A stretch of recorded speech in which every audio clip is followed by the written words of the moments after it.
নাটোরের বড়াই গ্রামে থানার ভিতরে নেচে গিয়ে টিকটক ভিডিও ধারণ এবং সেই ভিডিও ফেসবুকে ছেড়ে শিউলি খাতুন নামে এক আওয়ামী লীগ নেত্রী গ্রেফতার হয়েছে। মঙ্গলবার সকালে তাকে আদালতে পাঠানো হয়েছে। এর আগে সোমবার রাতে নিজ বাড়ি থেকে তাকে গ্রেফতার করা হয়। শিউলি খাতুন নাটোর জেলা শ্রমিক লীগের মহিলা বিষয়ক সম্পাদক ও বড়াইগ্রাম পৌরসভার ৪ নং ওয়ার্ড আওয়ামী লীগের সহসভাপতি। তিনি গত উপজেলা পরিষদ নির্বাচনে মহিলা ভাইস চেয়ারম্যান পদে ফুটবল মার্কা প্রতীকে নির্বাচন করে পরাজিত হন।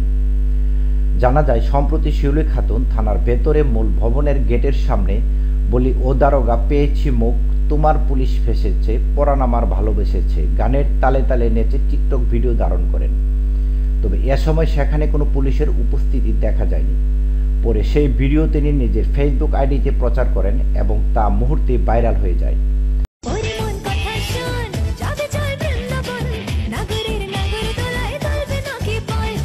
থানার সামনে এমন ভিডিও ধারণ করে তা সোশ্যাল মিডিয়ায় ছড়িয়ে পড়লে নানা সমালোচনা শুরু হয়।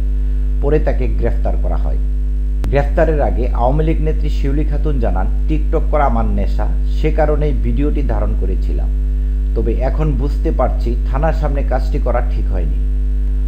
বড়াইগ্রাম থানার ভারপ্রাপ্ত কর্মকর্তা সিরাজুল ইসলাম জানান, আমাদের সকলের অগোচরে 17 সেকেন্ডের ভিডিওটি ধারণ করা হয়েছে।